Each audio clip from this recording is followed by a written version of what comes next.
So sorry for the technical problems, about the video. So from the video, I hope that you have, some sort of knowledge about Mentari Group and what we have been doing so far. That we start from a very humble and simple beginnings. In fact, it's a business that started from the garage, of the business founder. But despite the small and humble beginnings, we try to live with the values, with the good values, with the grit and perseverance, with the commitment, with the integrity. And by God's grace and with the support from you that has been working with us, in the last 19 years, by today, we have been serving more than 6,000 institutions all over Indonesia. And in fact, it's not just in big cities, in big provinces, but the schools that we have been working with spread over, from Biren in Aceh to Merauke in Papua. And you also see that, it's not only serving the schools in Indonesia. As Mentari Group, we also try, to play a bigger role, to contribute more to the society. So it's not just about, we use the materials from overseas, but we also try, to write materials that can be learned and used, by other countries in Asia, in Africa, and even in Europe. So throughout, the journey for 19 years, we are consistent, with the values, with the vision and mission that help us to sustain, to contribute to the education till nowadays. So today, we talk about taking the four skills to the next level and how we promote literacy, oracy, and creativity through the English language teaching. This is in fact, very relevant as many of you have been aware of that the government, through the Ministry of Education, recently introduced the new assessment and learning measurement of what we call, the AKM, Assessment of Minimum Competency, which again, emphasize the importance of the fact that regardless the curriculum that we use, regardless, the subject that you're teaching, the learning and teaching process itself, has to be able to help the learners to produce the competency. And if we talk about, the skills and competency, one of the skills and competency that the Ministry of Education tries to help building, through the new direction in the education system is about literacy. And I think, it does make sense to help the learners, to acquire better the literacy skills. Let me share, one of the news. The news itself, was some years ago, but I think, it remains a big homework for all of us in the education industry. That when we talk about, the literacy in Indonesia, unfortunately, it remains a homework that we as people, involved in education should really put more efforts to help build, the literacy skills for most of our learners.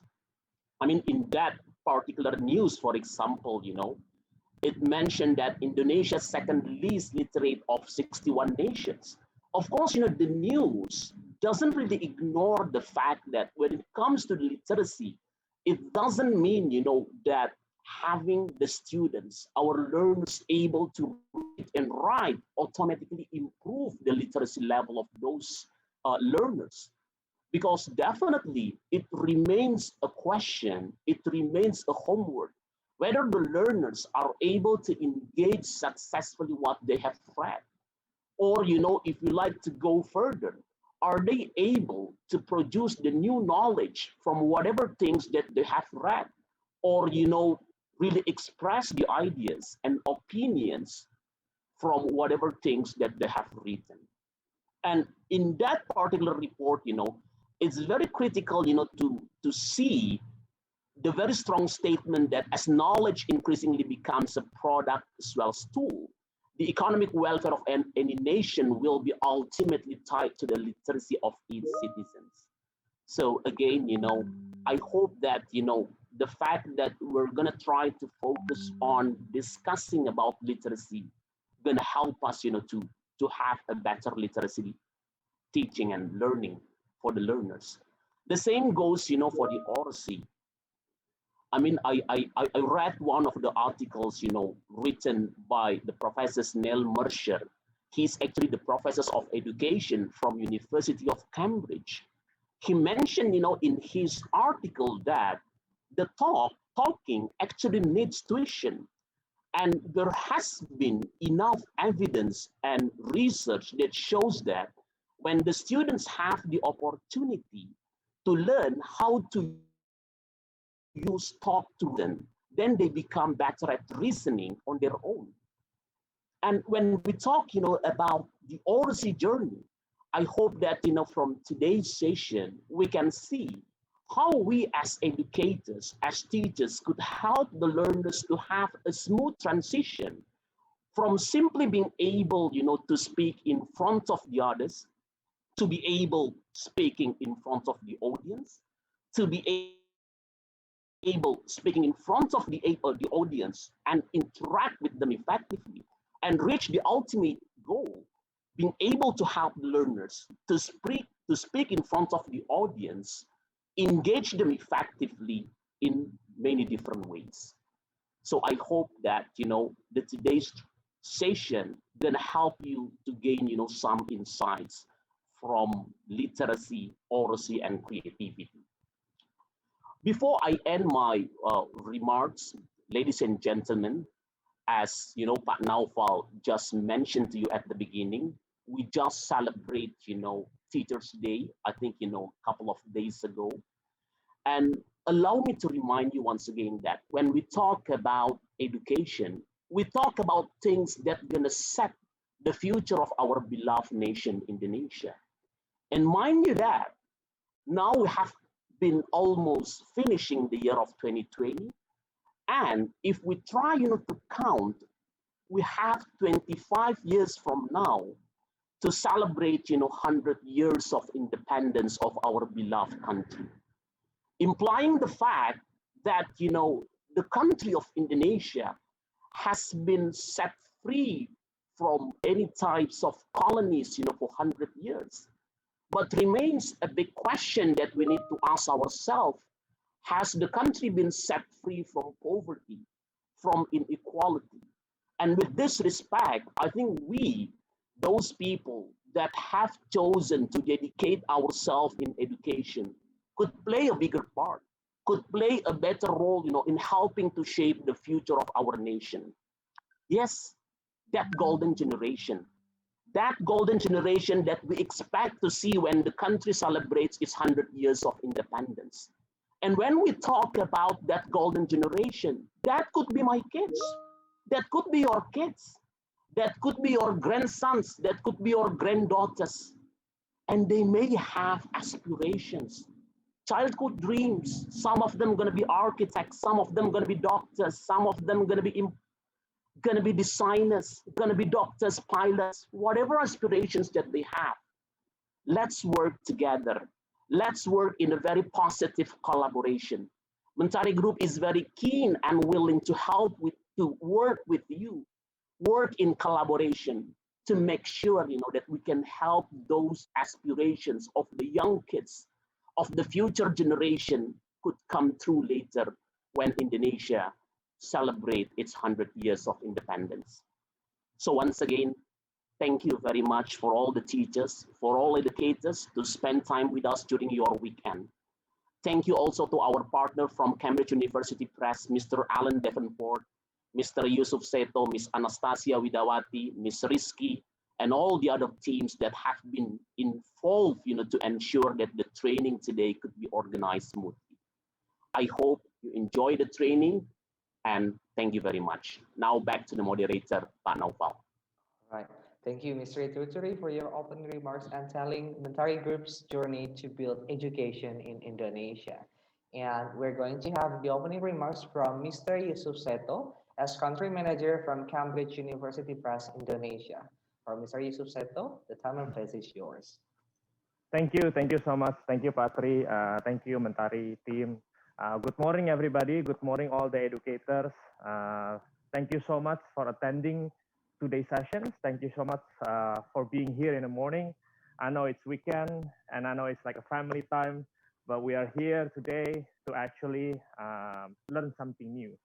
So before I start, a short brief, 5 minutes probably, my opening remarks, I would like to say thank you so much for all the teachers.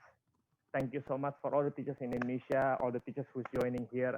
I would like, in my all humility and like respect, I want to say like happy Teachers Day, because I can say like I will not be the way, who I am now. It's not because of you guys, the educators. It's not because of the teachers who actually taught me all the value since I was a kid.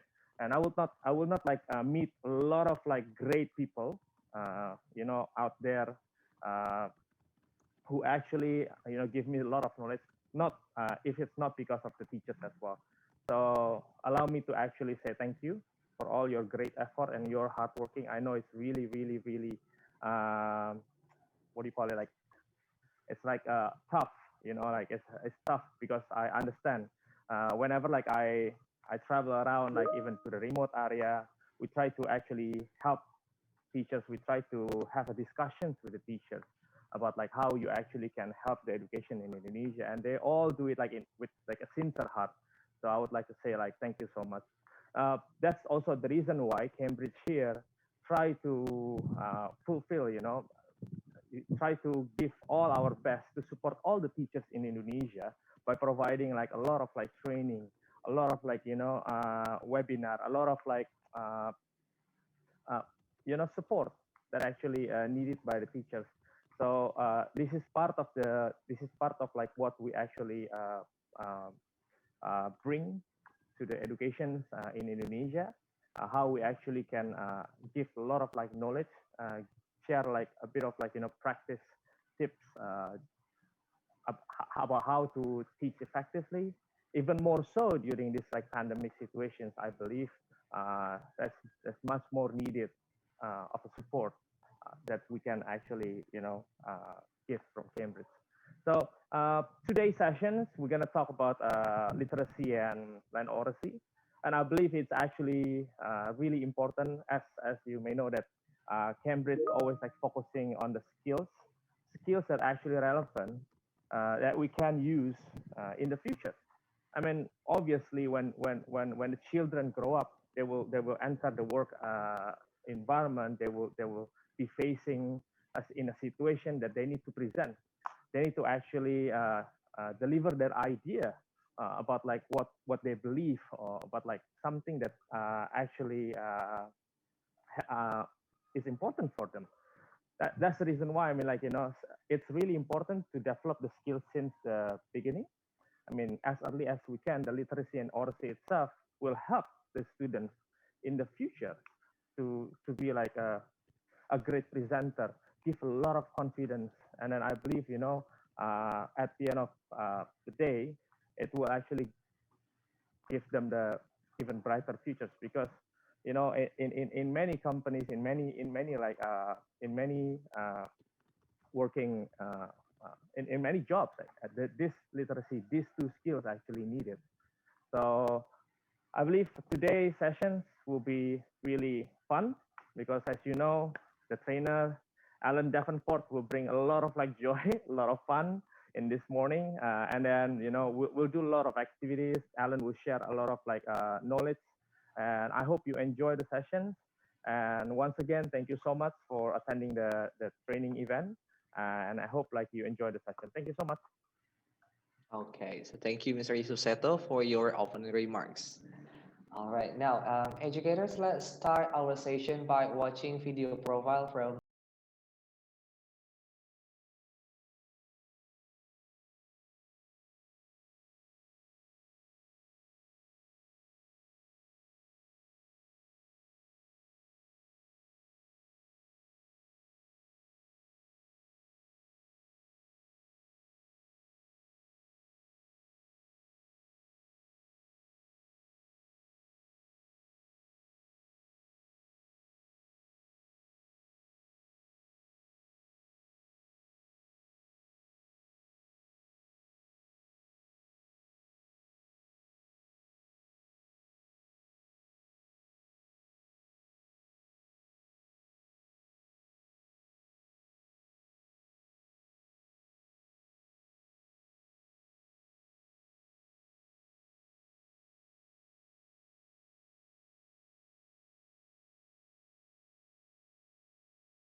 Davenport.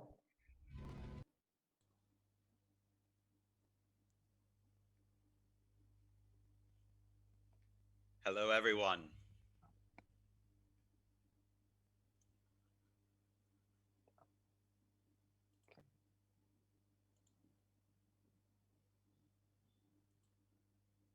Okay, there I see the hellos in the chat box. Very, very nice. Salamat pagi, I think we say, for my friends in Indonesia. What a pleasure to be here today. Oh, I look so handsome. Thank you so much. I hope you like my very batik here. I'm actually in Bangkok, Thailand. But I thought I wanted to wear my batik for all my Indonesian friends. So thank you very, very much for joining today. Um, I see a lot going on in the chat box. I will let you know that I want the interaction to stay happening in the chat box. Um, it is so funny. I see from Redmi that they say the sound is not really loud. I've never had anybody, if you've seen me face to face, say that the sound's not really loud. I can anybody else confirm how's the sound on your end? Because usually I'm accused of shouting. So you might want to turn up your own volume, or it could be your internet connection. There we go. Anyway, thank you all so much. Thank you, thank you, thank you. Um, for this session, just to reiterate, I do want to make sure that if you have any questions at any time, just put them in the chat box. Now, our friend from Mentari, Mr. Naful, he's going to collect the questions as you put them in as he can, and he's going to make notes of them so that we can have the time for the Q&A at the end, and we can get your questions as they go. So when you have a question, just put it in the chat box. Don't worry. We're going to answer all of them that we have time for, hopefully a lot of them, but we're not going to have time to answer the questions if I don't start the presentation. So I probably need to jump right in. Taking the 4 skills to the next level. And I have to say, yes, I shortened this title because the title was kind of too long to fit in my pond here for my first screen. But I did want to say we are going to talk about literacy, oracy, and creativity today. I do work for Cambridge University Press, and Cambridge University Press makes materials. But we are not like every other publisher in the world at all.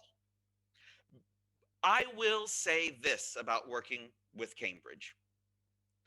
We are slow sometimes to make new books.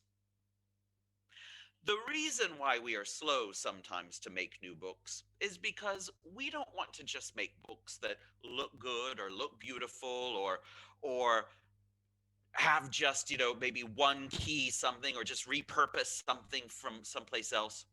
We have one of the, if not the largest research team of any educational publisher that work full time for us, making sure that when we talk about what you see in the lower right corner of my screen, better learning, that it's not just a tagline, that it is not just a marketing line, that better learning means something. And for us, better learning means that we get results. And it means that we get results through good content, but we get good content through good insights. So what I want to do today is I want to share with you a lot of the insights that have been used to develop some new content that we have at Cambridge University Press. As we go through today's session, if you want to keep track of where we are, these are the 6 things that I really want to focus on in the 90 minutes that I have to talk. I want to talk about high-level approaches to teaching English. Then I do want to talk about, obviously, literacy, oracy, and creativity. Then I do want to talk briefly about what it looks like from theory to course. And I don't just mean theory to the book or theory to practice. I mean everything that goes in to making the course that we've put this into practice. I'm going to show you some pages of literacy and pages of oracy and pages from creativity from one of our newest books of Cambridge Primary Path. But I also want to make sure that we see how all of these work together as a system to do exactly what Tree was talking about, to make sure that we are not just teaching English for no reason, but teaching English for future success. And then, of course, we'll have the question and answer session. So if that's okay with you, if you could please type in the chat box, okay. If you could please type in the chat box, okay, if that's an okay agenda. Fantastic. I'm going to be asking you to type in the chat box for me a lot because I want to make sure you're still focused and listening to me. So thank you so very much. I see that it's okay. Let's jump in.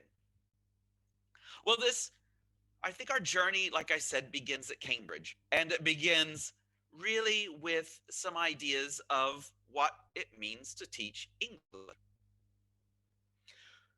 We have abbreviations that we sometimes throw around. Sometimes you may hear of things like EFL or TEFL or ESL or FLE, or, you know, all of these things come under the umbrella of ELT, English language teaching. And just for fun in the chat box, can you tell me what you think EFL might stand for? What does EFL mean? What do you think that might mean? Put it in the chat box. Put it in the chat box.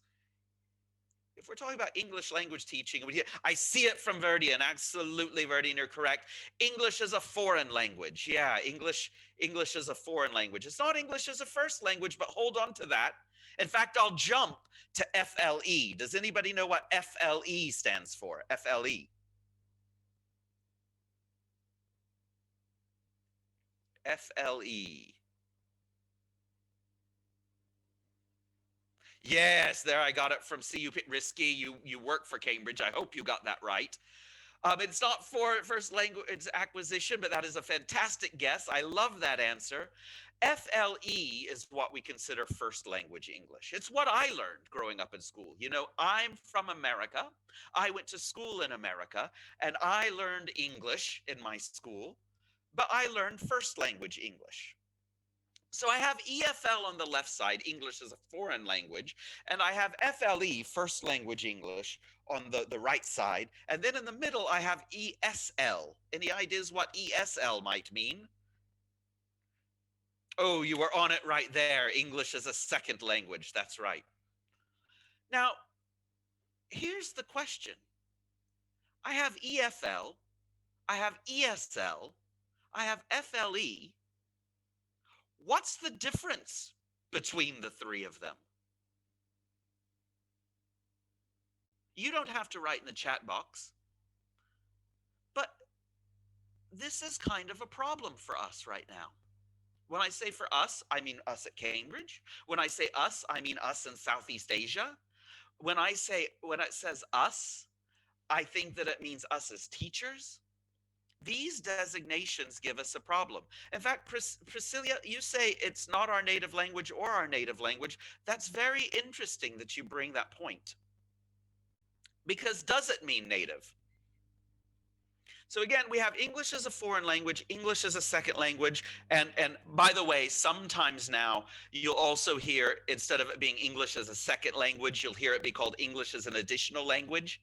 And I'm so happy for that. That's what I prefer to call it, English as an additional language, because let's think of a country like Indonesia. You know, children sometimes grow up with 2 or 3 languages already. You know, you have your local language or languages, the language of your father, the language of your mother, and then you have Bahasa Indonesian, you know, that you have to learn in school. So by the time that you're learning English, it could be your 4th language, not your 2nd. So I don't like to call it English as a second language. I like to call it English as an additional language, but it's kind of in that same thing.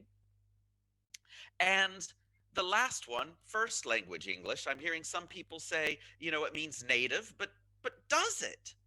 You see, we used to think that this had to be with where you were learning at. If you were learning English in England and your parents are English, you're doing first language English. But if you're learning English in a country like Thailand, where you're only learning English at school, then it's definitely English as a foreign language. But if you're learning English in a place like Malaysia that has a bilingual curriculum, then English as a second language must be that. You know, and we really wanted to take it as where we are studying. And I see even here that we have, you know, from Angeldis in the chat, English is foreign language for Indonesia. But is it? What my point in bringing this up is I think we have a problem. The traditional ways of looking at this by geography no longer apply. We want to say, is first language mean mother tongue? Well, more and more research is showing us that if we have a child who's bilingual, if we have a child who's bilingual, then English isn't their second language. And it may not be that Bahasa Indonesian is their second language. They might have two first languages.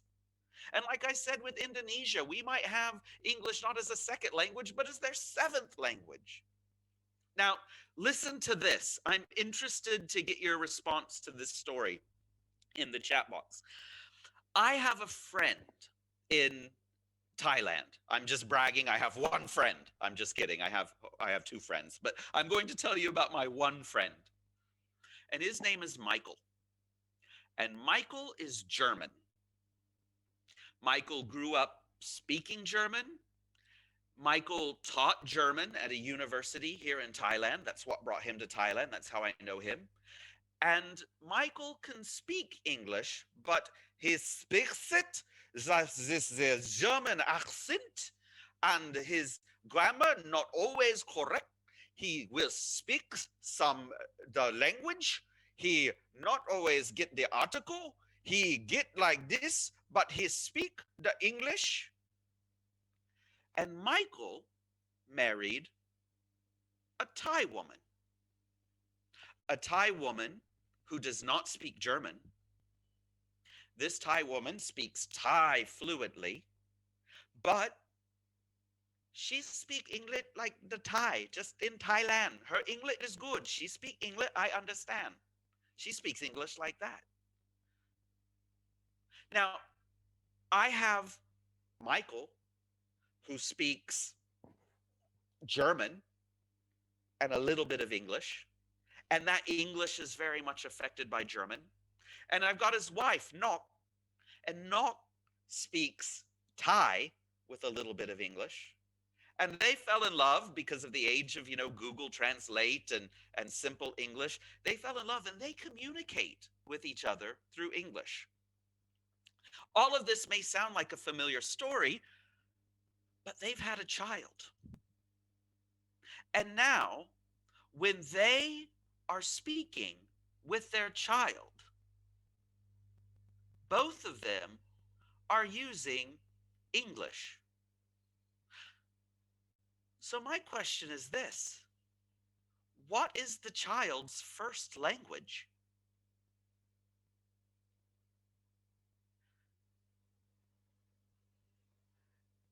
The first language is English, even though that they don't come from a speaker, a German speaker, basically, and a Thai speaker. The child's first language is English, but I don't know if it is English. I don't know if I agree. Because they're getting these inflections, they're getting this way of communicating with their parents who don't have, perfect, quote unquote, English. And if you really think about it, this child's first language is English as a foreign language. Think about that. This child's first language is English as a foreign language.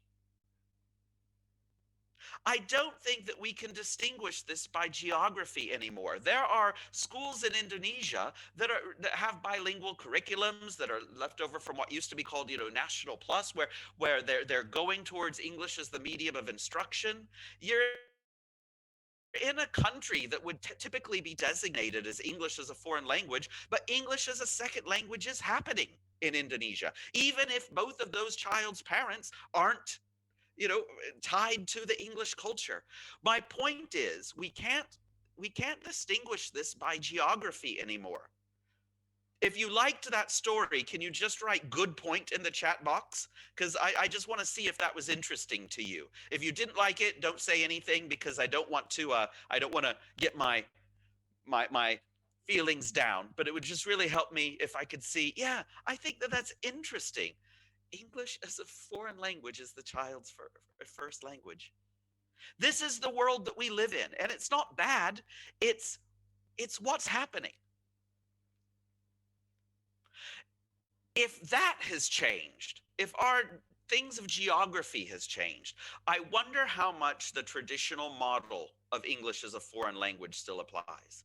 And I'm sure we're very much familiar with this. When we think of English as a foreign language, we tend to think of it being broken down into the four skills of listening, speaking, reading, and writing. I don't think that that's anything that goes, ooh, that makes you go, ooh, I've never heard of that before. And if we do want to group these together, we tend to group them in listening, speaking together, and reading, writing together, and we'll call one of those oral, and we'll call or oral, and we'll call one of those written, because they have to do a text. Or sometimes we'll group listening and reading together, and we'll call that input, and we'll group speaking and writing together, and we'll call that output. And that's where we've left it. I will say, though, that even when we look at things like the Common European Framework of Reference, even when we look at the models of EFL that is influencing ESL, and to me, by the way, I think in 5 years, we're not even going to be looking at too much of a difference between EFL and ESL. I think they're going to be the same thing. I might be wrong, but I think that since the lines are getting less clear, I think that we're just going to be talking about English language learning. Um, but I think that it's interesting to note that even the Common European Framework of Reference has changed their model. Well, they didn't change it, but they've really expanded it to say things like, instead of calling it reading, writing, listening, and speaking and calling it the four skills, maybe we need to be looking at the four modes of English. And this is actually caught on, and it's influencing things like English as a second language curriculums. It's influencing IB. It's influencing the IGCSEs. It's influencing even second language uh, teaching of English. This model. A model of saying that instead of calling it listening or reading, that we view it as reception, and that we have skills that are related to the ideas of reception. And then conversely, we have the skills of production. But reception and production are not enough anymore when we're talking about learning English or having a model of what it is. We also have to understand that a model of language involves interaction. And here we mean interaction with texts, we mean interaction with computer screens, but we also mean interaction with people. We do a lot to call it strong and weak interaction. Weak interaction we tend to talk about when we're talking with the computers or technology, when we're dealing with AI, when we're on the phone and it says, like, for English, please press 9. Beep. We're interacting, but that's weak interaction. But we also have stronger interaction that involves this human connection. And then the fourth thing that's getting a lot of attention these days in ESL and even in EFL is this idea of mediation. This idea that there are things that belong to a language that isn't reading, writing, listening, speaking. Things that involve gesturing, things that involve being able to translate, things that involve being able to help one person understand how something works in another culture, even if I don't know that language. I'll give you an example. I've gone to Indonesia before, and I don't know Bahasa Indonesia. I don't know how to speak it so much, but I do know the words pria and wanita. And that was taught to me very clearly. And if somebody says, "Oh, I need to go to the toilet," and it's one of my friends in English, I'll say, yes, make sure you go to the Priya or make sure you go to the Juanita. It's not about knowing the language, but it's about knowing enough in the English or the language to make sure that they go in the right place. Mediation is about being able to use what you need of a language at a time. Like I said, it involves translation. It involves knowing enough to get by. It involves how we repair communication breakdowns. It involves, if you come to Thailand and you ask a Thai person about where is the washroom, nobody's going to understand you. You have to ask where is the toilet. It's not just about knowing English, but it's about knowing what English words they'll know. That is part of what we mean by the four modes. And since we've kind of gone to this view of English, that it is four modes of English, and we need descriptors and we need assessment that fits with these four modes. It may be time to rethink what we're really talking about and move, as the title of this presentation says, beyond just thinking of the four skills so simply as reading, writing, listening, and speaking. Because in all of this, when we talk about reception or we talk about production or even interaction or mediation, we're talking about the integration of skills. We're very much talking about making sure that reading is not reading alone, speaking is not speaking alone, listening is not speaking alone. We're learning listening in the greater context of language because it's all connected to each other. So, knowing that all of this was changing, we looked at what was happening around the world at Cambridge, and we understood that there is right now pretty much a gap between EFL and ESL. And we wanted to know how we could bridge that gap between EFL and ESL. One of the issues is ESL is consistently tied to certain exams, IB, IGCSE, and it's very much kind of an exam focused board. But there's a lot to EFL. English as a foreign language with our pedagogy and our methodology that really could apply to students that were in the ESL environment. And it just gets confusing and it made our head blow in. And we thought, how could we design a course that combined an ESL approach, making sure that we are hitting all four of those modes, not just the skills, but making sure that it's appropriate for ELT support, that it's not something that you have to have the full background and so much English language knowledge in order to be successful of it. That's the question. And we've done research and we've worked with Cambridge Oracy. We have been developing this for 5 years, and it's just to a point where we can show it now. So I hope you're excited to see it. The way that we have done it is to make a new model. And the model is based on 3 pillars, and all 3 of these pillars have something at the center. And the thing at the center is inquiry. Inquiry is about making sure that we have the right question. Inquiry is that we're making sure that active learning, that's very much in the ESL curriculum, active learning, constructivist learning, social learning, collaboration, all of these things. But inquiry also includes curiosity. It includes all of these things that we need in order to be good users of literacy or speakers or creativity. You all probably came in here today because you were curious about what I had to say. And you're going to judge my performance based on whether I answered the questions that you thought you had coming into them, because you were curious. Inquiry is at the center. But around inquiry are 3 aspects: literacy, oracy, and creativity. And I'd like to spend some time, if it's okay with you, talking a little bit about the research of what these 3 pillars mean to us. This is a little bit of research. I'm going to try to make this as interactive as possible. I'm going to be honest, I don't have games, I don't have songs. It's not that kind of workshop, but what I have, I think, is valuable information that if you really focus and if you pay attention, it could change your mindset about reading, writing, listening, speaking.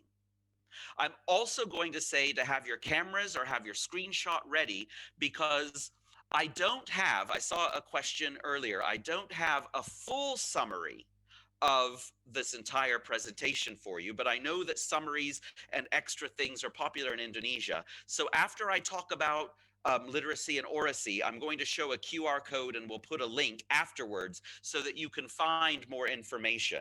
But I do that for 2 reasons. One, I want to take these one pillar at a time, and 2, I want to make sure that you just don't go to sleep and then show back up at 11:30 and say there's my handout. So I am going to give you things, but you have to pay attention because the QR code could come at any minute.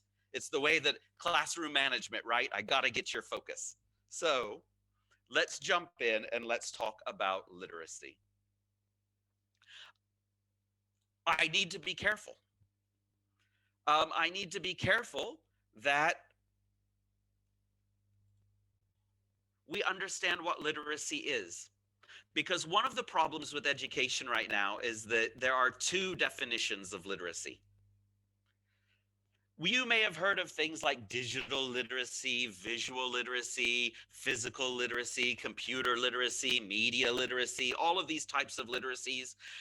And that's the second definition, literacy being a basic skill or knowledge of a subject. For some reason, about 10 years ago, multiple literacies became a fad. It was one of those things we had to talk about. Everything was a literacy. We wanted this literacy, that literacy, and everything became a literacy. Maybe now you're talking about your webinar literacy or your meeting literacy right now. I used to make jokes that soon we're going to have literacy, where we just have to have literacy to understand all the different kinds of literacies. Literacy has become to mean a basic skill or knowledge of a subject, but I need to be very clear. When I'm talking about literacy, I'm not talking about this idea of 21st century skills or this sort of thing. I'm talking about language learning, because at our heart, I truly love life competencies and 21st century skills. And I think that we have a duty to teach soft skills and all of this. But, and I very much mean this, English language classrooms should be time for learning English as well. And I worry sometimes that if we get so much into the games, we get so much into the songs, we get so much into all the 4Cs, that we sometimes forget that it's about language development. So when we at Cambridge said literacy, we want to make it clear that we mean the ability to read and write. Because the ability to read and write is crucial. And there are three words there that look so simple, but I think we take them for granted. The first word is ability. The second word is read. The third word is write. I've heard already from some people about, talking about Cambridge Primary Path, the course that was developed around this, and some other courses that are used, and how some courses say they have a strong reading component to develop reading. And I'd really encourage you to look at the course book and say, is it really developing literacy, or is it developing reading skills? Because reading is important, but reading is not literacy. And if you're just using the reading to do comprehension, and if you're just doing the reading to do, some language modeling, which is typical in English as a foreign language, that's great. But that's the skill of reading, not the skill of literacy. And too many times, the back of books, marketing, even Cambridge may have been guilty of this. We confuse literacy with reading. And reading and literacy are not the same thing. Literacy is reading and writing taken to the next level. So what do we mean when we say a literacy-based approach? Everybody take a deep breath in, because I'm going to talk at you for about 12 minutes, and then I'm going to get your reaction. But after you take a deep breath in, can you just type in the chat box ready? Because this is the part where I just have to kind of share information with you. So take a deep breath in, and when you're ready, type in ready.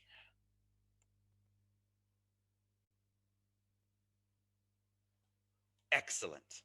So what do we mean by a literacy-based approach? Well, first of all, a literacy-based approach develops in the first language, whatever that first language is, whether it's Bahasa Indonesia, whether it's the local Javanese language, or Balinese, or whatever language. Literacy is not something that starts when you start learning the second language. These literacy skills, this idea of understanding that there's visual representation of words, the acquisition, it starts actually with the acquisition of oral language.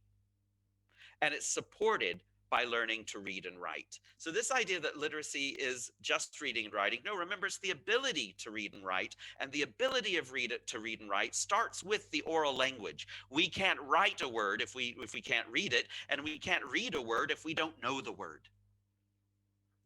Now, one of the issues we have is second language learning means that children require much more support to acquire literacy in a second language.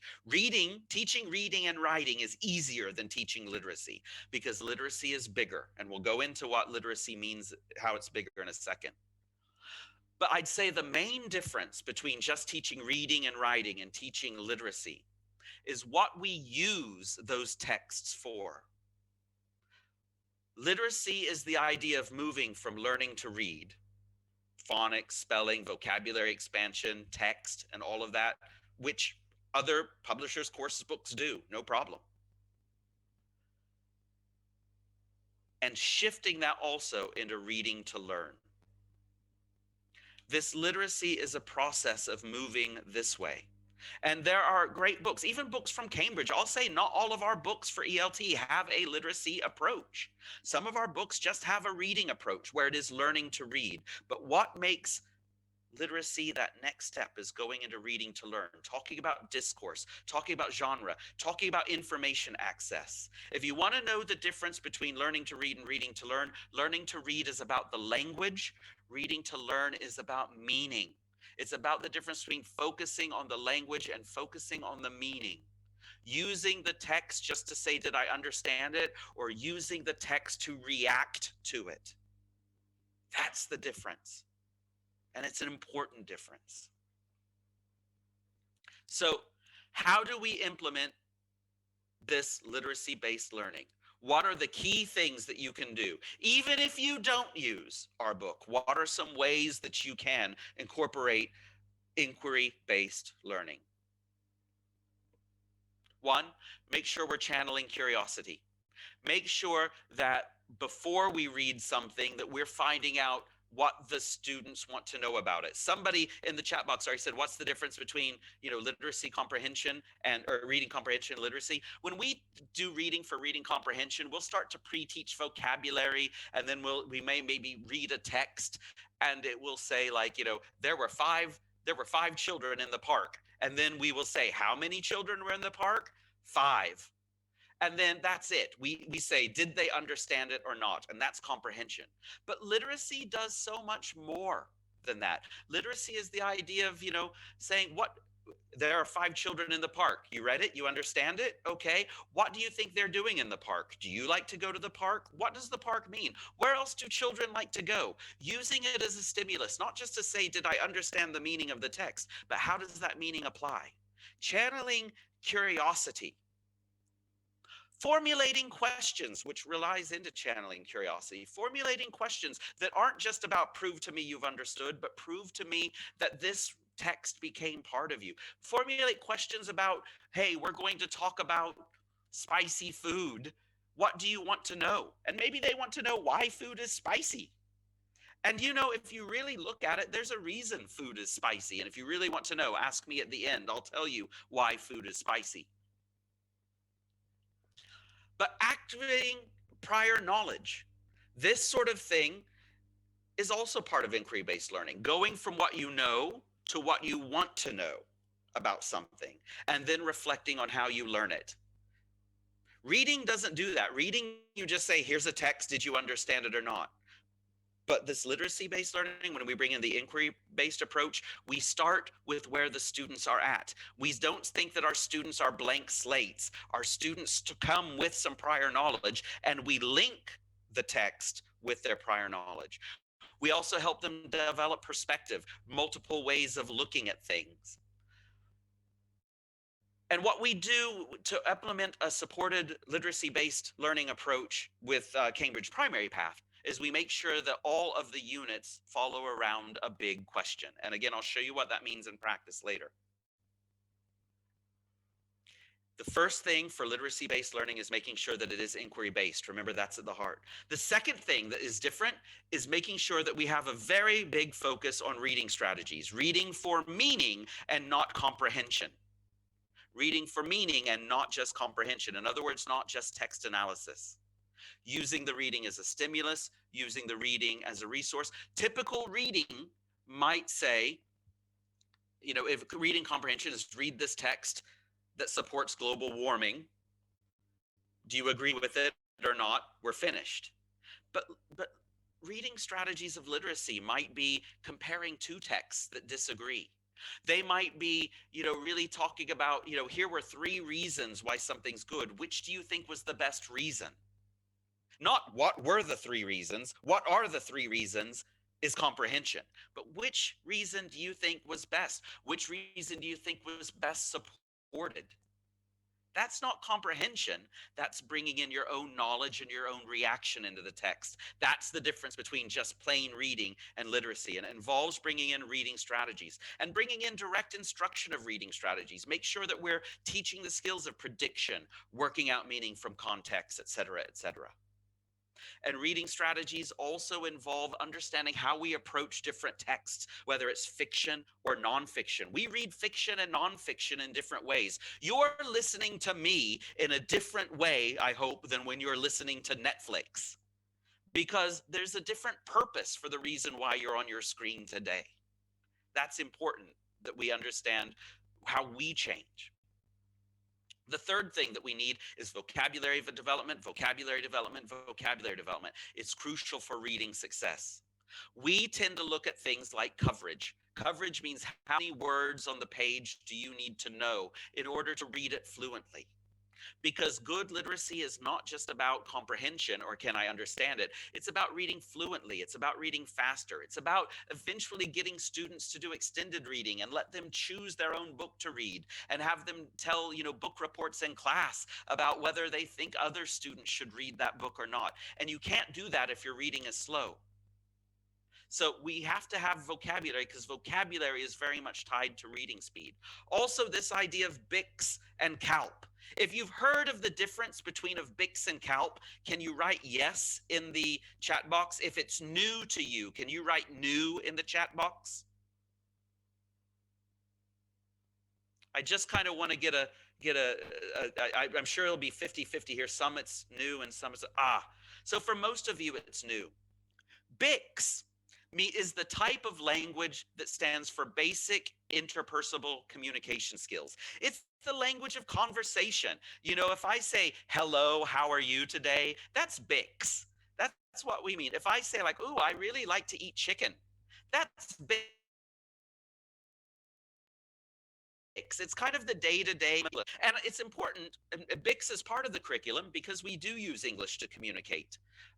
Unfortunately, I think for the past 20 years in ASEAN, we've kind of overdone it with the BICS. If you asked any student, why are you learning English? Nowadays, I need English because English is the global language and I need English to communicate with people from around the world, such as England and America. Or it's always like English is for communication. And that's BICS. And yes, English is for communication. But Joe Cummins also said we can't forget about CALP, which stands for, well, does anybody know what CALP stands for? If you do, you can put it in the chat box. I'll give you 5 seconds. It's okay if you don't. It's cognitive academic language proficiency. We got it from Ellen. Ellen, fantastic. Ellen, you can go to sleep for 2 minutes because I'm going to kind of explain this. CALP is the idea that English is not just hello, how are you? Let's take chicken, for example. If I say, I like chicken, that's something that comes up in conversation. But if I say, the chicken was one of the first domesticated animals. Chicken eggs are eaten in almost every culture around the world. While there are more than 45 different kinds of chicken, the one that we mostly consider chickens is the Gallus domesticus. Well, I'm talking about chicken, but I'm not talking about I like chicken. It sounds more academic, right? It sounds like a different style of language. That's called CALP. It's kind of the language of nonfiction. When we study science, they don't say, once upon a time, there was a chromosome. It's a different style of English. So we have to make sure that when we're introducing literacy, that we're introducing vocabulary that is both BICS and CALP, that it is interpersonal communication, but it also has some academic language to it as well. And we have to make sure that the vocabulary development is related to word frequency, how often they're going to see that word, because more common words need to be taught more often. Okay, so that's vocabulary development. Another thing that we have to make sure that we're talking about is phonics, spelling, and word patterns. I am so passionate about this because there are so many debates that happen sometimes. Is phonics good, or should we do whole language learning? Is it sight word or is it phonics? There's always this war that rages against phonics versus teaching whole words and sight words. And I'm going to tell you that I have read enough research, I have enough information, and just my own own experience tells me that phonics wins.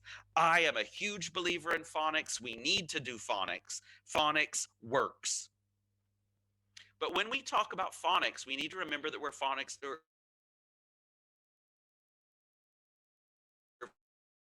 focusing on graphemes, which means symbols, phonemes, the sounds that we make. And phonics reminds us that decoding is a step in the reading process. And instead of expecting learners to know the word or not, helping them do things like sound out the word, to use the clues, to guide them through reading. This is part of literacy-based learning. Literacy-based learning, as opposed to reading, doesn't say, here's vocabulary, now read it and understand it. It says that learning to read is a process that starts with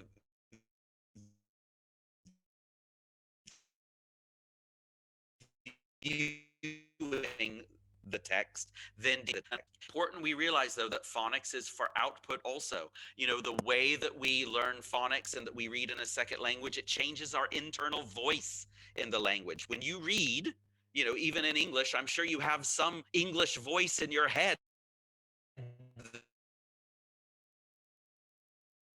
that talks to you. You know, where does that come from? Voice important, so we have to recognize that. I just think this is interesting. This comes from child's stages of reading development. If you want to know, with first language reading acquisition, this is kind of where we expect people to be. Around 0 to 6, we're just viewing them as the pre-reading. It's emergent literacy, as we call it. We don't expect them to read. I'm going to time out here, and I'm going to tell you, I don't know if this happens in Indonesia, but it was one of my biggest frustrations teaching kindergarten here in Thailand. Sometimes I felt like the Thai parents expected me to make their students' level of English better than the students' level of Thai. And I had teachers constantly come into my classroom saying, I'm worried about their English. They're not speaking English perfectly yet. They can't read and write English yet. And I would say, do they read and write Thai yet? No. Do they speak Thai perfectly? No. So why do you expect their level of English to be better than their level of Thai? You know, and so I think having knowing these stages of development, it's not just for us teachers. We have to be able to communicate this to parents, because parents are always worried that their child's not smart enough, or that they're falling behind. And understanding these stages of reading development, they can be really calming to parents to say, look, your child is exactly where they need to be. So that's something, if you Google child stages of reading development, it can show you where they're supposed to be. We shouldn't even really be getting to confirmation and fluency until about age 7 or 8. We're still learning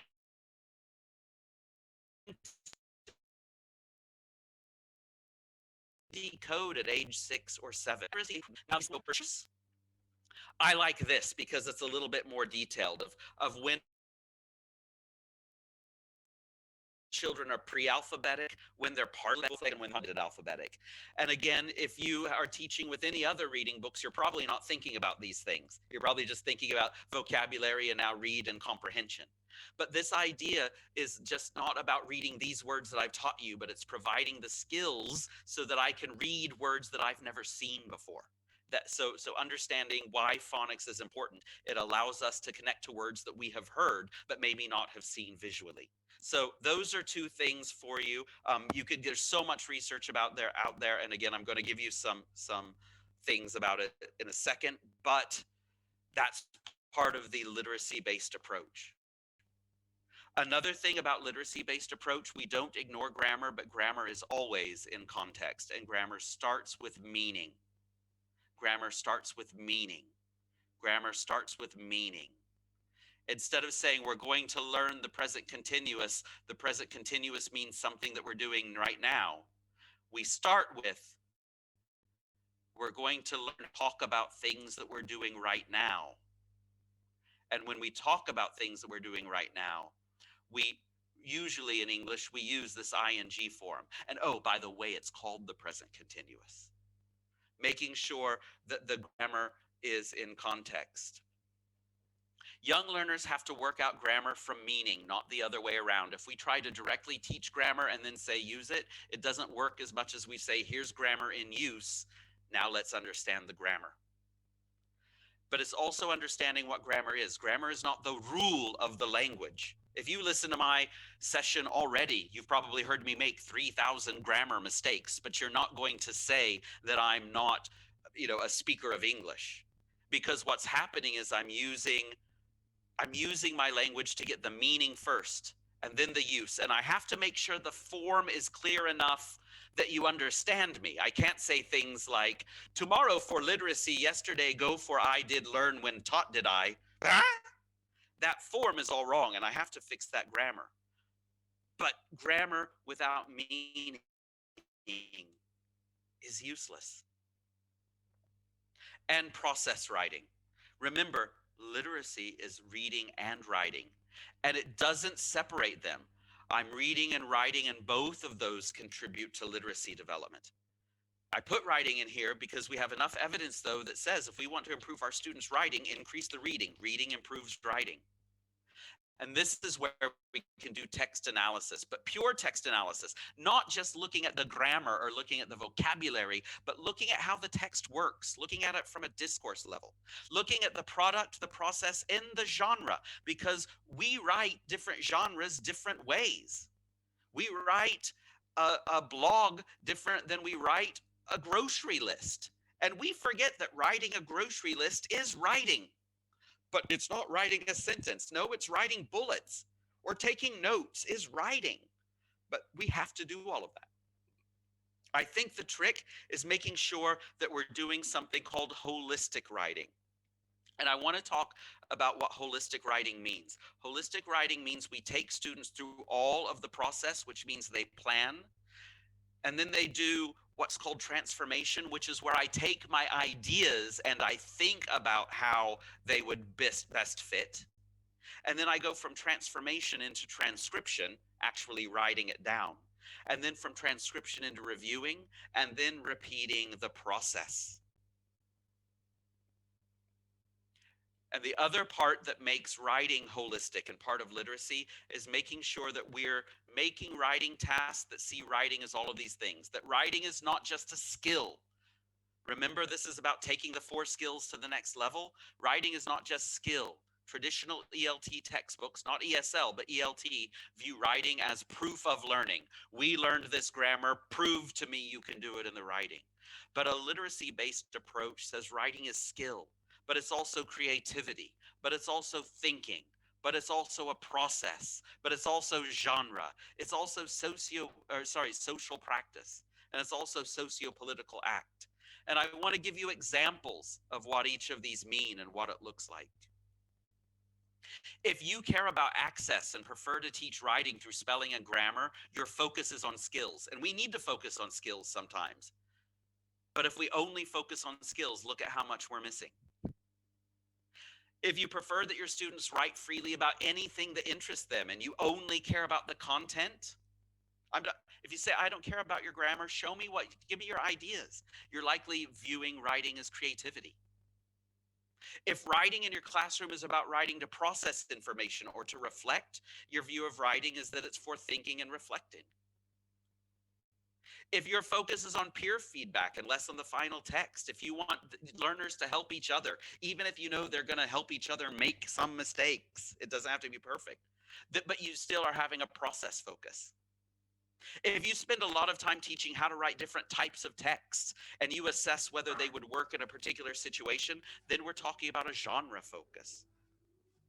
If you let children write text for their parents, or for their letters, or for pen friends, if we're really writing for a real life person, we have what we call a social focus.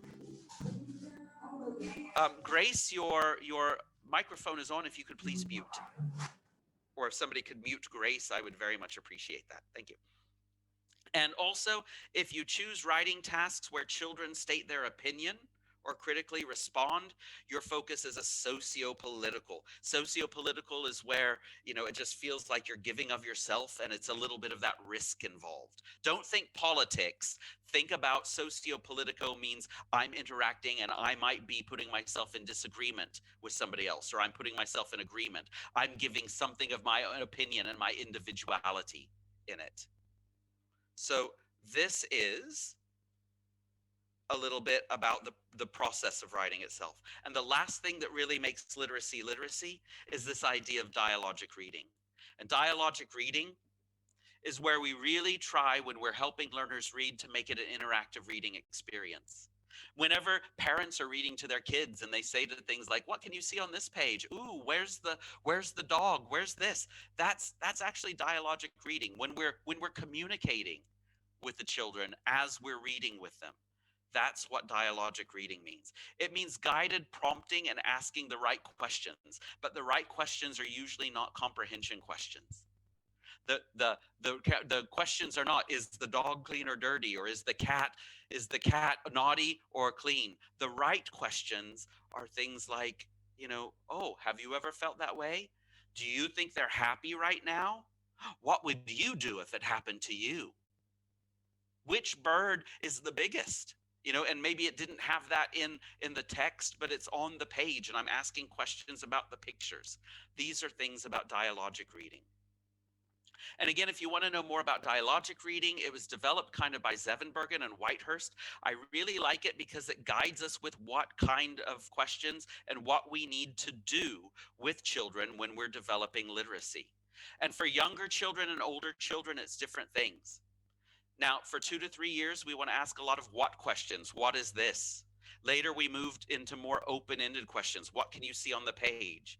Then answer with questions like follow answers with extending on it. What can you see here? It's a dog. Yes, it's a dog. And what color is it? We repeat what the child says. The child says, it's a clown. Yes, it's a clown, isn't it? To reinforce through recasting. And we help the child if it proves difficult. We answer it ourselves. We praise and encourage. We follow the child's interest. But most of all, we have fun. It really makes me sad when we start developing just pure reading skills and we don't have just a literacy focused.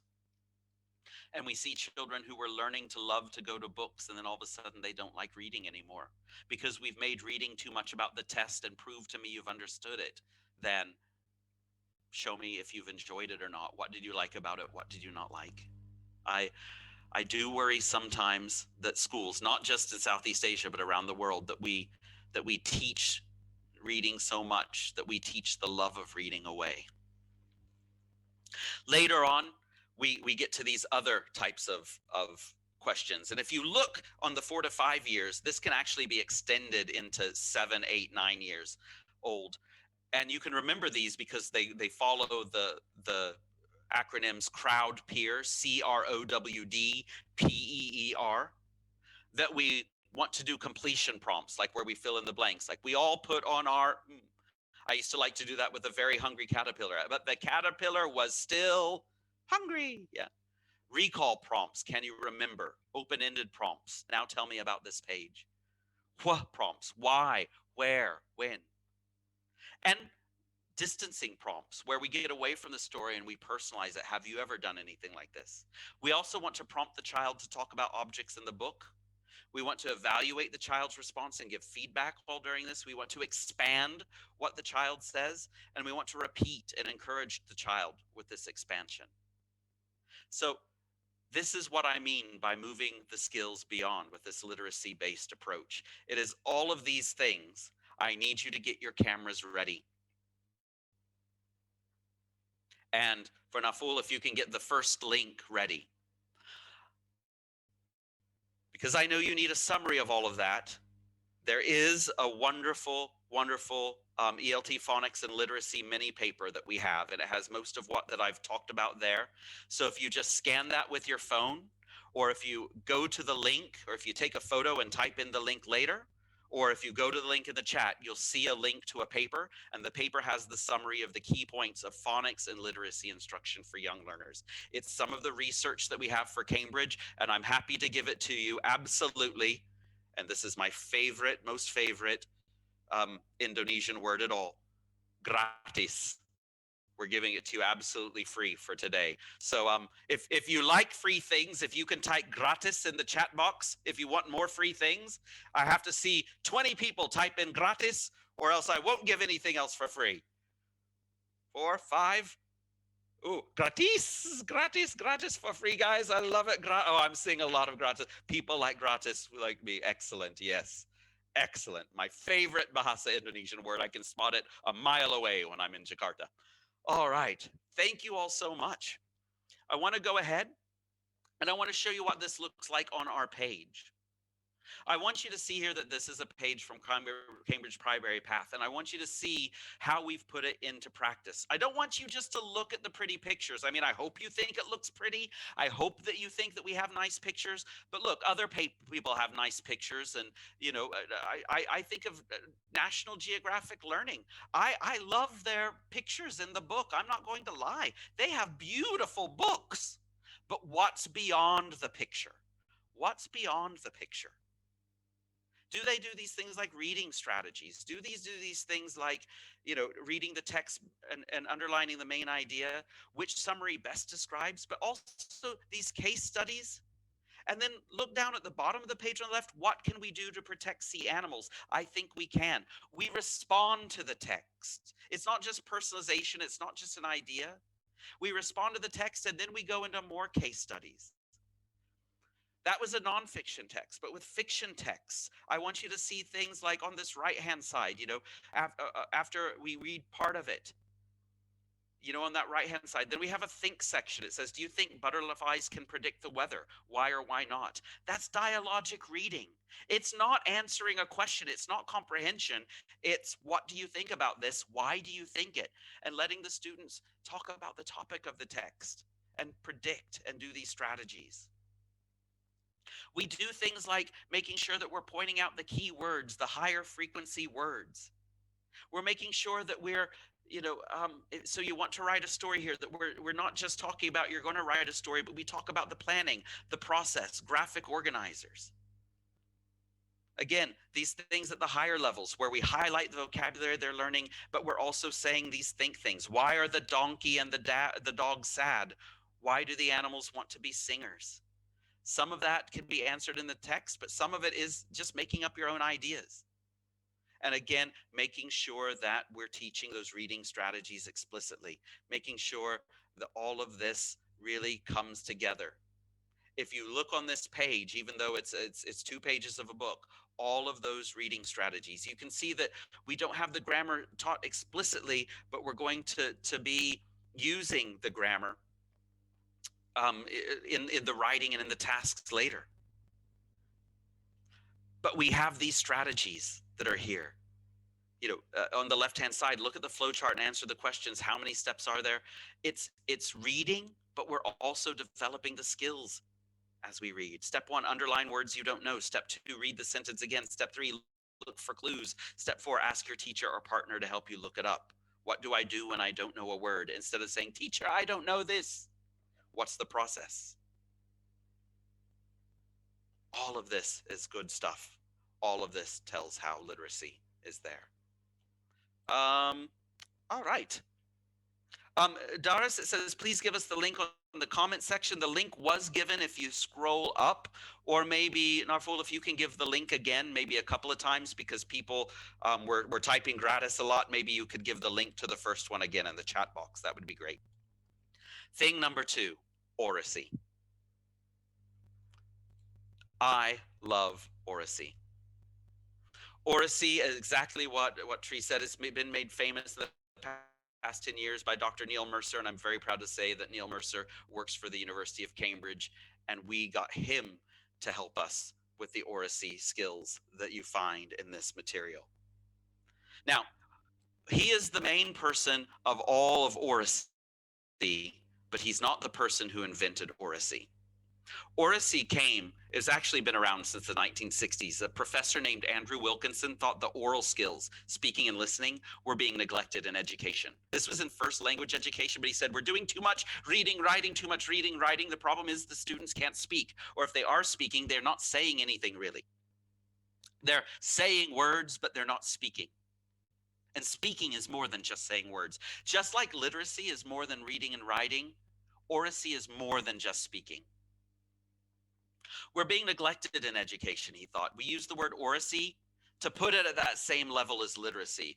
Literacy, if it's the ability to read and write, oracy is the ability to speak and listen. The ability to speak and listen. And it's tied to that confidence. The ability means a willingness, a want to do it, not not a fear of it. So with oracy, it is tied to things like confidence. But it's not just tied to saying words. Recently, arguments made in support of oracy education have focused on children's use of their first language, or at least on their use of official language used in schools, but oracy skills can also be developed in second language classrooms.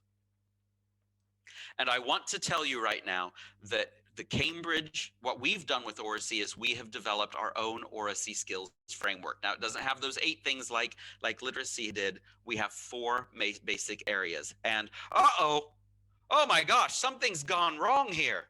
Oh no, it seems that my words are out of order. Oh no, oh, this is terrible. I'm so embarrassed. Maybe you could help me in the chat box. All of these words are scrambled. I'm wondering if maybe I could give you 2 minutes, and if you could just try to unscramble the word. Oh, I see one already, linguistic. Yeah, number 2 is linguistic. What about the other 3? Take your time with this because I want to go get another cup of coffee. Hold on.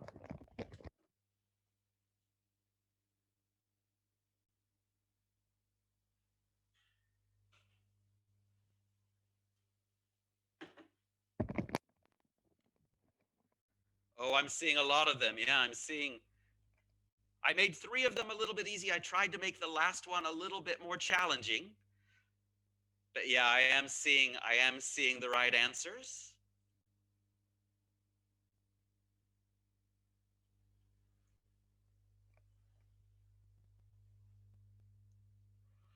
When we look at the Oracy framework, we really think the Oracy, we don't think, we know that Oracy skills can be placed in 4 main categories: the physical, linguistic, cognitive, social, and emotional. The physical involves voice and body language. You know, I mean, the way we talk changes how people want to listen to us. It's our voice, it's our body language. We also have linguistic. Linguistic is the one we as English language teachers talk about a lot: vocabulary, structure, but also language variation and having fun with the language, or using rhetorical techniques. You know, there's a reason why in my presentation sometimes I repeat things. I repeat them and I repeat them and I repeat them, and in a way that tells you that it's important, right? That's a rhetorical technique, and we can talk about those as well, not just the grammar and vocabulary. But there's also the cognitive aspect. There's content to it. You know, the difference between speaking and cognitive, I think, or speaking and Oracy, when we have a speaking class and we say, what food do you like? I like Thai food. Why do you like Thai food? It's delicious. Okay, tell me more. I like Thai food because it's delicious and it tastes good. They're saying words, but where's the cognitive reasoning? Where's the content? You know, where's the actual thinking about what you want to say? Oracy reminds us that we use words to say something. We don't just speak for the sake of it. And then again, there's a social and emotional aspect to it. There's working with others, collaboration, listening and responding. Remember, literacy is not just reading, it's reading and writing. Oracy is not just speaking, it's speaking and listening. And finally, that one thing that we want: confidence. It's the number 1 question, number 3 questions I get asked most in Indonesia. How can I make my students have fun? How can I help my students be confident? And how can I help my students, you know, want to do speaking? And I think that the confidence And fun, it comes from the social and emotional aspect. Just for fun, I want to clarify a little bit more what we mean by these. From physical, linguistic, cognitive, or social and emotional, and in the chat box, you can just type PLC or S. PLC or S. Which one do you think I'm describing here? Appropriate vocabulary choice, register, grammar, structure, organization of talk, metaphor, humor, irony, mimicry. Do you think that that's describing PLC or S? Yeah, I see it right away. I wanted to start out with what I hope was an easy one. That's talking about linguistic. And this category is concerned with the speaker's choice of vocabulary. Not just, it's small, but is it tiny? The connotation of words is something big or is it huge? And what's the difference? The grammatical quality, the structure of their talk. It also includes the speaker's use of rhetorical devices like metaphor to enhance or clarify meaning. All of these things. The next one,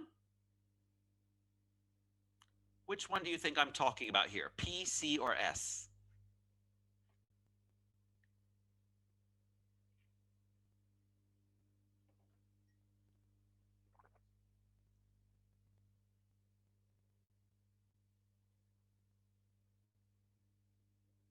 Absolutely. I'm seeing all the S's. It's social and emotional. Concerns the speaker's use of language as a tool for maintaining social relationships. Are they able to use talk to work collaboratively with others to solve problems? Do they show sensitivity to personal situations of others in the way they ask or respond to questions?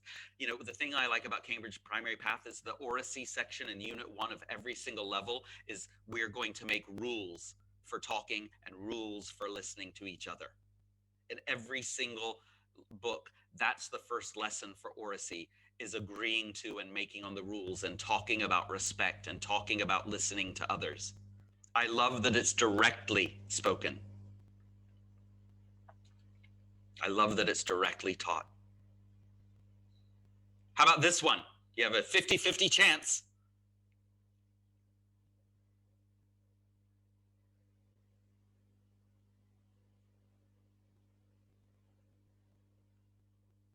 Exactly. This category is the user's voice and body. It's the physical one.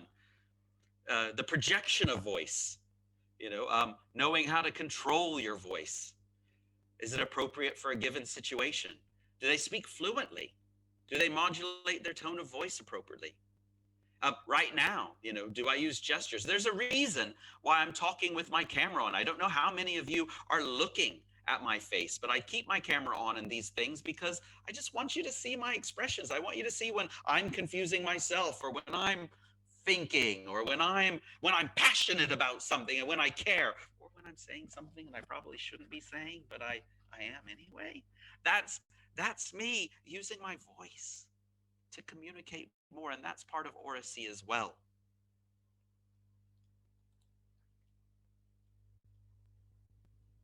The last one, I'm not going to have you guess because if you got it wrong, it would be very embarrassing, but it is the cognitive one. The content of talk and its quality with regard to the task in hand. Does a speaker take into account the level of understanding of a listener? Do they use questions well to gain information from others? Do they use talk well? And I'll let you read the descriptions down at the bottom.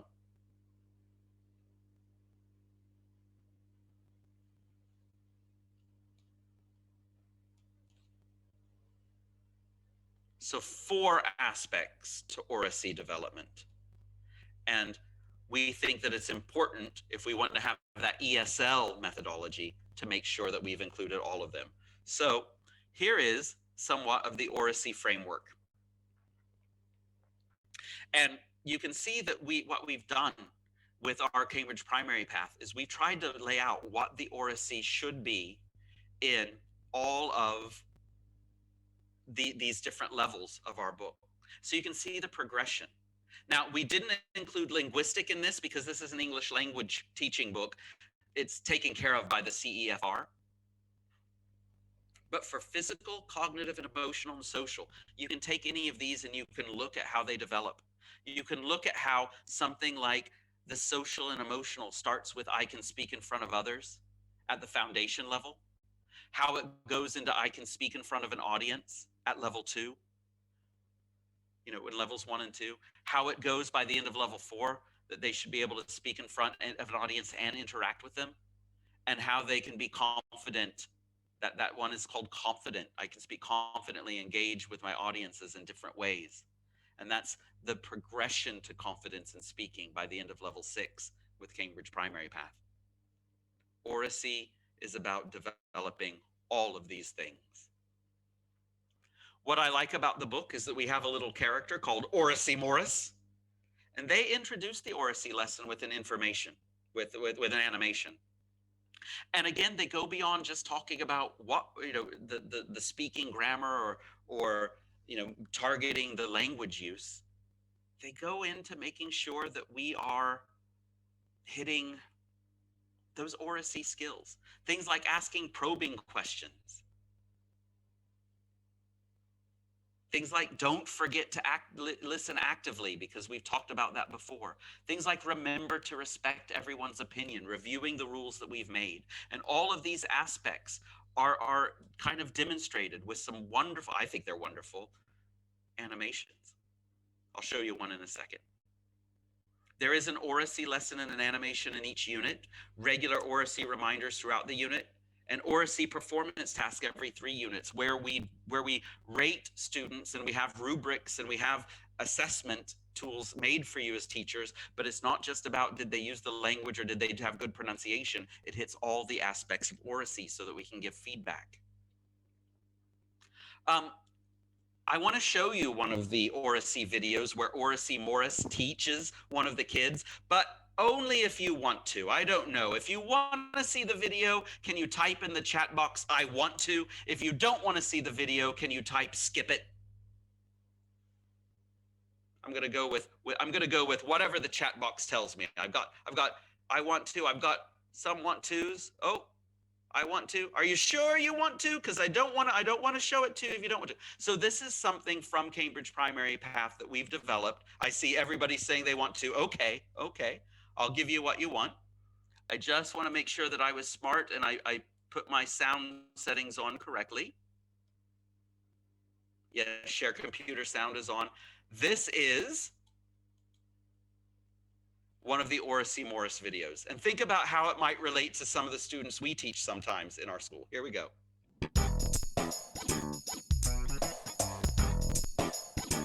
I'm Liam. I'm Emma. Hello, boys and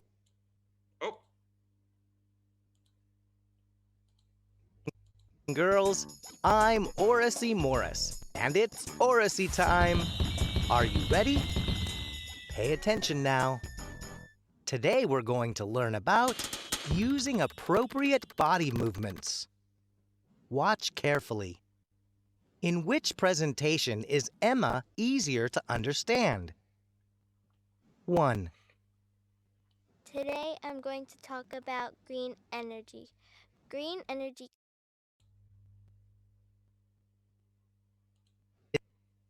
Is Emma easier to understand? 1. Today I'm going to talk about green energy. Green energy comes from the sun, wind, or water. Green energy is clean. It does not pollute the earth. For green energy, you need special technology. For example, to use the sun's energy, you need solar panels. My country is very sunny. We have solar power plants. They use the sun's energy to make electricity. Do you have any questions? 2. Today, I'm going to talk about green energy. Green energy comes from the sun, wind, or water. Green energy is clean. It does not pollute the earth. For green energy, you need special technology.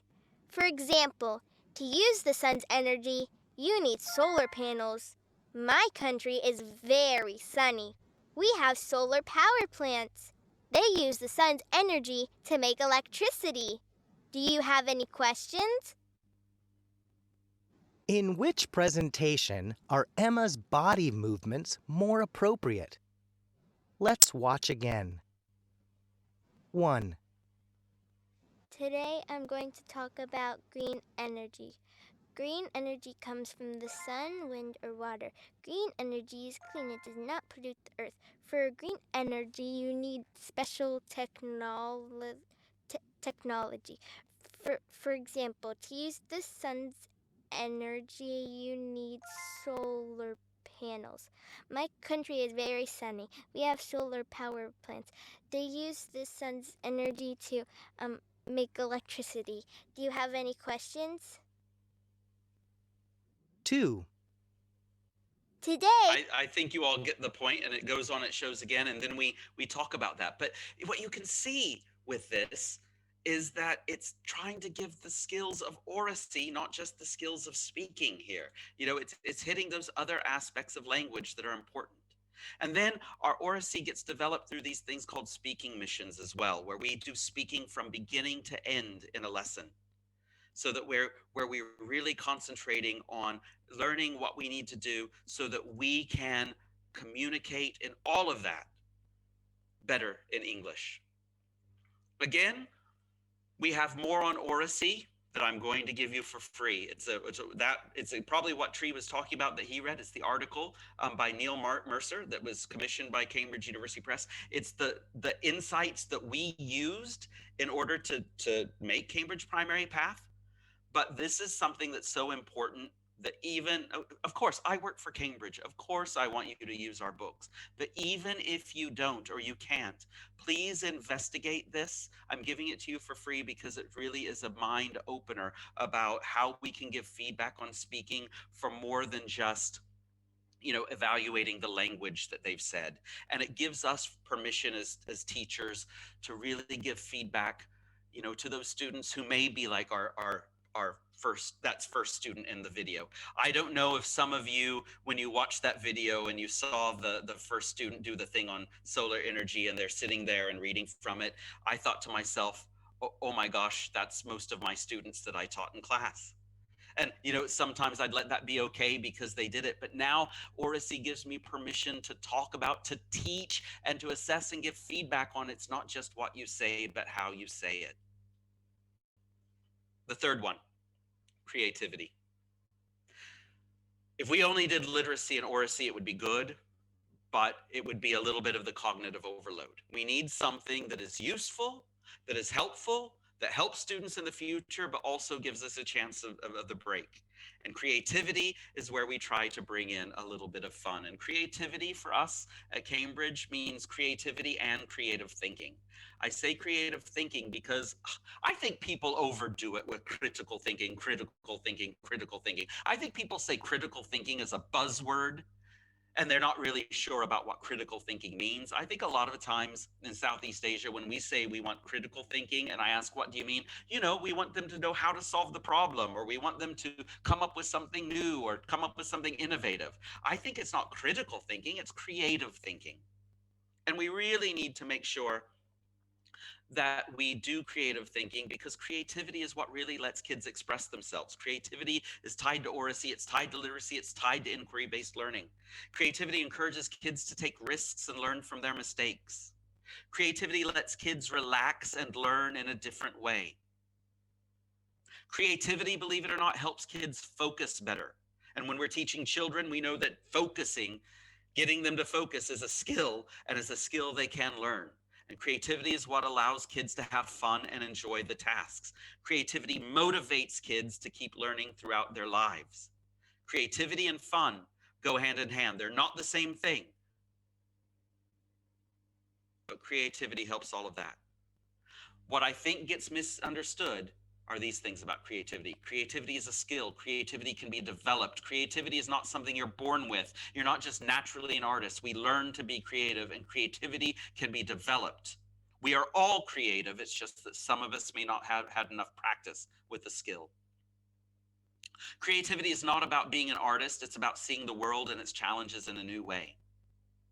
And it's about believing that all problems have solutions, but the real challenge is discovering them. And the challenge is not only discovering the solutions, but discovering what the problems are as well. When we talk about Cambridge Primary Path, we talk about these key concepts in creativity. We talk about this idea of flow, and this comes from a researcher of positive psychology called Mihaly Csikszentmihalyi. Flow is this idea of you're so engaged in something that time seems to flow by. If you've ever heard time flies when you're having fun, well, it's not because you're having fun, it's because you're in the flow. Creativity is these tasks that hopefully, just really connect it to that loss of time. Creativity gives us focus. Creativity reminds us to try, and try again. Creativity is about getting a different point of view. Creativity is about taking a break sometimes. Creativity honors that the students may not have the answers right now, and sometimes we don't need the answers right away. Come back to it when you're refreshed. Creativity, why, oh, why? Just questions, and going back to inquiry-based learning. It's about starting all over again. It's about play, and it's about the process more than the product. Get your cameras ready. I don't have a QR code for this because it is smaller again, but I will say that if you just take a photo of this, this is what those things mean. We don't have a larger paper for this, but Cambridge Primary Path is full of activities that go around these principles. And I'll give you a chance to take a screenshot or to take a photo of this screen. This is the part of creativity.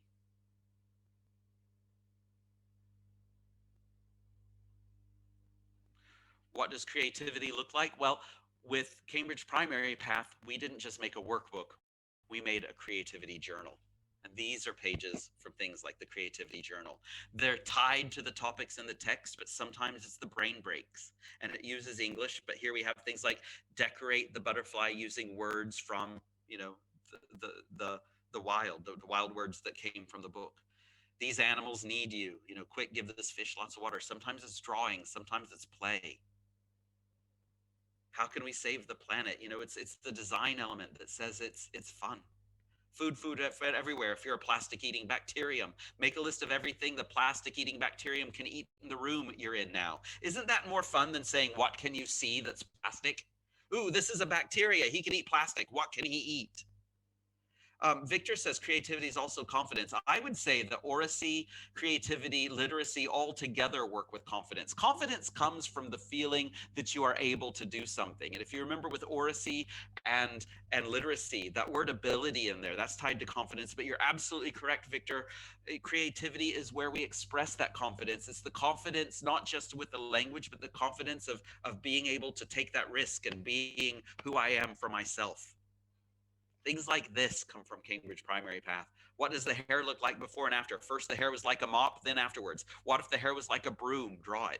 What if the hair was like a pineapple? Think about these words. We're reusing words from the book, a nest, a broom, and they have to draw it as people's heads. That's fun. Oh. Singing contests. Who makes the best sound? Can you make the sounds? That's just for fun. But on the next page, a word game. Help the frog across the river by spelling. That's the creativity journal that gets bundled. But it's not just in the journal. In the teacher's book, we have things that have ideas for creativity in the class that the teacher can do. Creativity should not exist just in the creativity journal. Creativity should be part of the class, and we have given actual techniques and ideas for the teachers in the teacher's book to say, this is creativity time. Here's some things. And they're related to those objectives. The ones I showed you, focus or flow or why, oh, why, they're related to those. And then finally, I will say, if you remember in the middle of the circle, all of that was tied into inquiry-based learning. And in Cambridge Primary Path, every single unit starts with a big question, which has a unit opener. These are examples of the big question. How can we make our dreams come true? What is a friend? And everything that we do in that book, the oracy, the literacy, the creativity, is going around to help develop our own ideas of these. All of the big questions are started with a big question video to introduce it. So one of the big questions is, what makes an artist, or how do you know if something's art or not? Would you like to see the next video, or would you like me to skip it? It's the one that sets up the big question. You want to see it? Okay, hopefully the technology will be okay. We're saying see it. Here's the big question, what is art?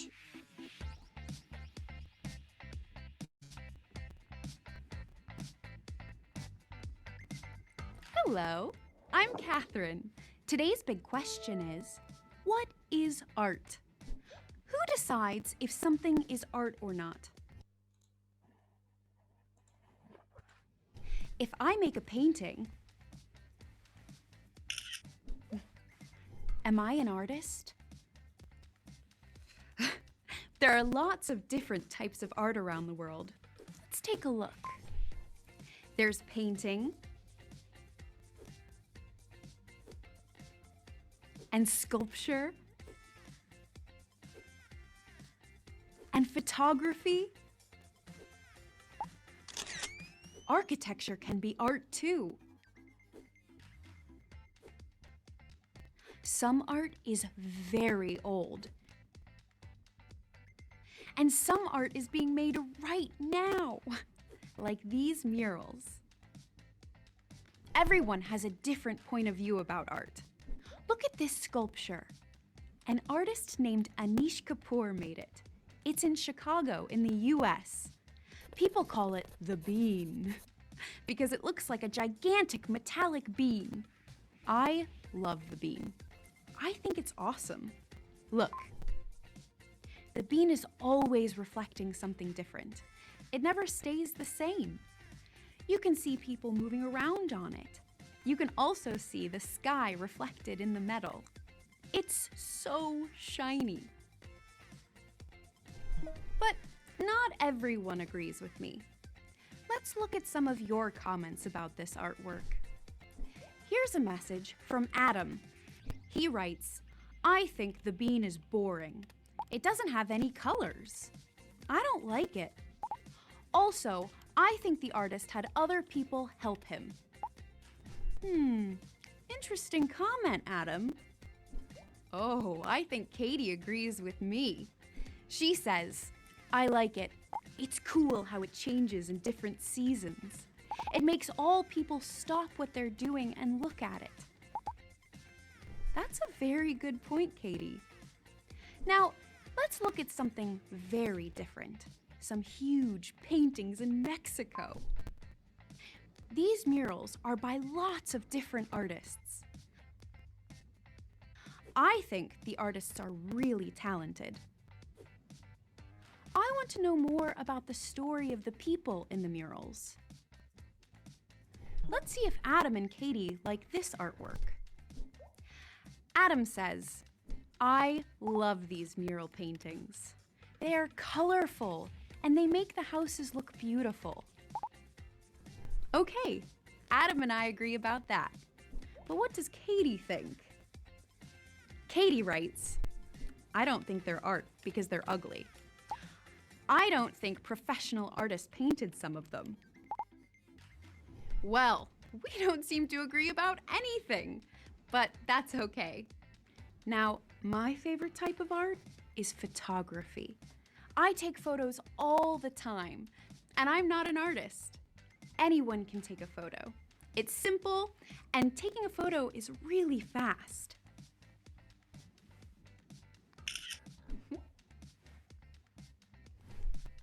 But is every photograph an artwork? Ugh, I don't think so. But look at these photos. They are beautiful. They make me feel really calm. And I think these photographs are art. Do you agree? Okay, so now you can start to answer the big question. What is art? Practice and remember these words. And I'll see you next time with another big question.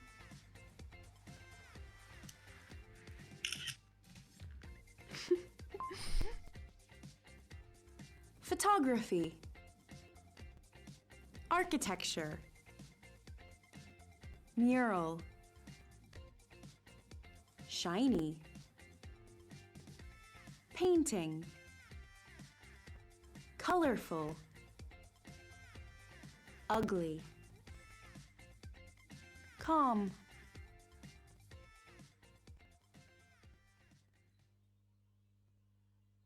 All right, I hope you enjoyed that video. But that's a little bit about what comes together and how that inquiry-based learning, I should say, how that inquiry-based learning, that big picture that goes with the video, that goes through and links all of that together.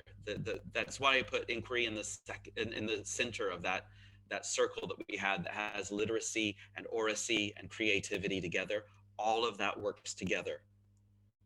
All of that works together in order to make sure that we can do what we said at the beginning, take the 4 skills to the next level, and try to give some of that ESL type of methodology with the ELT support. This is the first time we've tried to do this, and I think we're one of the first publishers who tried to do this, to bridge that gap, to understand that EFL and ESL, the lines are blurring. So our course materials, they need to adapt, and the lines need to blur as well. Just so you know, just to tick off the boxes about what Cambridge Primary Path is, Cambridge Primary Path does have a student book, and the student book comes with a creative journal. It has an activity book, which is like a workbook which extends things, which includes something called Practice Extra. Practice Extra is on our new platform, Cambridge One. It's not like an online workbook because it's very bite-sized. It's little activities and games, but it's made for mobile phones, and it's very mobile friendly, and it's very parent friendly as well. So it's not as complicated as online workbooks. It's really meant for students, and it has games and brain breaks and all these things. And then optionally also we have a grammar and writing workbook if you have more time. That's something that we have for you. What I'm more excited about is just the teachers components. We have the teachers edition, which has ideas for differentiation, ideas for higher level classes, lower level classes, classes that are on target, creativity things. For dialogic reading, it gives you suggestions of those types of questions you can ask to support literacy, to make sure that we're developing it. It guides you in giving feedback to your learners.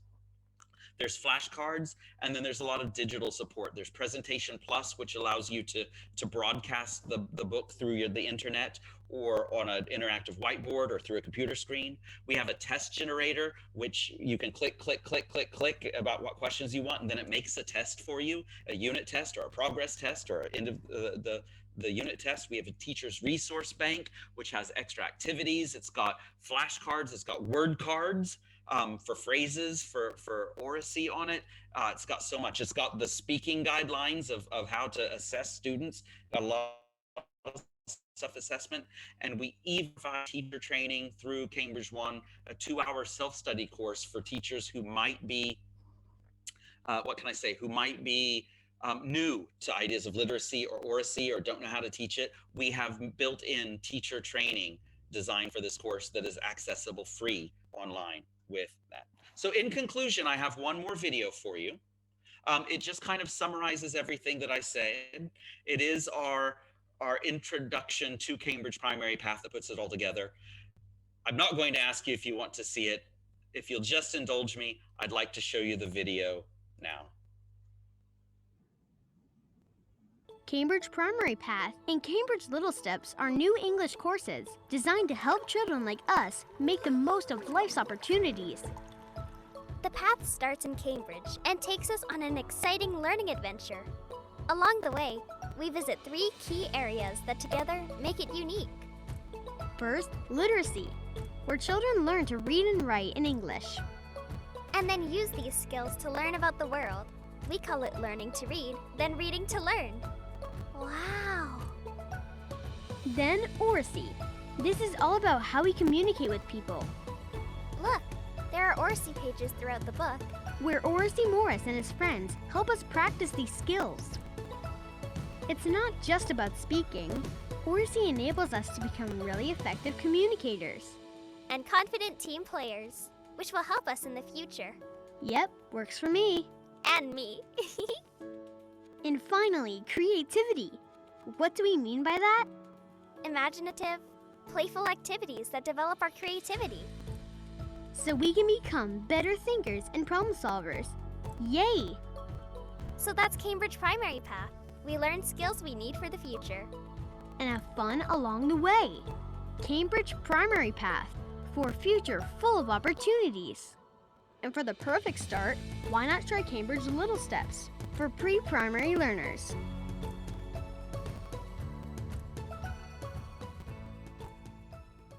So that was the presentation. I hope that you've seen how we were able to take the theory that we talked about into practice. I hope that you can see, we're very proud of this series, Cambridge Primary Path. But I can't say it enough. It's not just the pretty pictures in the book. It's the things, the background. I hope that you got the background for literacy, oracy, and why it matters, what creativity really is, and why we sometimes want that more than critical thinking. I hope that you see how inquiry brings it all together, and you've got things that you can take back away with you. That's the presentation that I have. And at this time, I'd like to invite Tree Tatori back. Tree, because we're going to have the question and answer session. I hope that Narful has pulled out some good questions in the chat box, but I know I'm definitely going to need Tree's help with this. I'm going to now just say thank you very much and turn it over to the moderator for this. Thank you all so much for your time today. All right, educators. So thank you for Mr. Alan Davenport for delivering your session. And I do believe that it gives some insights for our educators today. And just like Mr. Alan said, everyone, we are going to have a Q&A session. So for you, if you have a question, you may